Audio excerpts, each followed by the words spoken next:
l'homme de Dieu et les deux amours de sa vie. Pasteur Daniel était respecté de tous. Homme de Dieu, père de 2 enfants, mari aimant, du moins, c'est ce que tous voyaient. Mais au fond de lui, un dilemme déchirait son âme comme une tempête impossible à calmer. Il avait construit sa vie avec Sarah, sa femme actuelle. Une femme droite, douce, humble. Pendant 10 ans, elle avait été son pilier. Elle l'avait soutenu dans son ministère, l'avait accompagné dans ses moments de doute, l'avait encouragé quand l'Église peinait à grandir. Mère de ses enfants, elle avait été une épouse fidèle et une collaboratrice loyale. Grâce à elle, il avait pu tenir dans les moments les plus sombres. Mais cette stabilité avait un passé qu'il croyait enterré pour toujours. Car longtemps avant Sarah, il y avait eu Mina. Mina n'était pas seulement son premier amour, elle avait été sa famille. Orphelin dès l'enfance, Daniel n'avait connu que 2 bras capables de le réconforter, de le nourrir, de le protéger, ceux de Mina. Elle l'avait soutenu physiquement, émotionnellement, et même financièrement quand il n'avait rien. Ensemble, ils avaient rêvé d'un avenir. Ensemble, ils s'étaient promis une vie. Mais un jour, un accident de bateau avait changé son destin.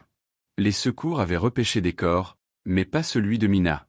On l'avait déclarée morte par noyade. Daniel avait pleuré, crié, supplié Dieu. Puis, avec le temps, il avait appris à vivre avec sa douleur. Et Sarah était entrée dans sa vie. Le retour du fantôme du passé. 10 ans plus tard, alors qu'il sortait du temple après une journée de prière, il avait vu une silhouette semblable à un souvenir vivant. Une femme aux yeux qu'il connaissait par cœur, mais au visage fatigué par la souffrance. Une cicatrice à la tempe témoignait d'un lourd traumatisme. C'était elle. Mina. Vivante. Elle lui raconta tout, l'accident, la perte de conscience, les années à l'étranger entre hôpitaux et centres de rééducation, sa mémoire effacée pendant longtemps, son combat pour retrouver son identité. Et quand elle avait enfin su qui elle était, elle n'avait eu qu'un but, retrouver l'homme qu'elle aimait.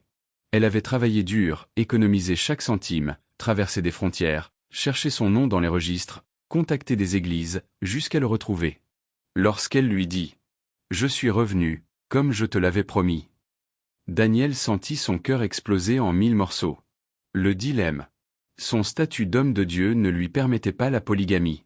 La Bible, son engagement moral, son Église, sa conscience, tout lui imposait un choix unique. Mais comment choisir? Et divorcé de Sarah, la femme qui avait reconstruit son cœur brisé, la mère de ses enfants, son soutien depuis 10 ans? Ou laisser repartir Mina, la femme qu'il avait aimée avant tout le monde, qu'il avait sauvée quand il n'avait rien, qui avait traversé tant d'épreuves pour revenir à lui. Chaque option était une trahison. Chaque alternative briserait une femme qui ne le méritait pas. Et lui, il se retrouvait partagé entre le poids de son passé, la réalité de son présent, et les exigences de son appel pastoral. Cordin, que feriez-vous à sa place? Partageons notre part de conseils à un de nous en détresse. La vie de tous compte.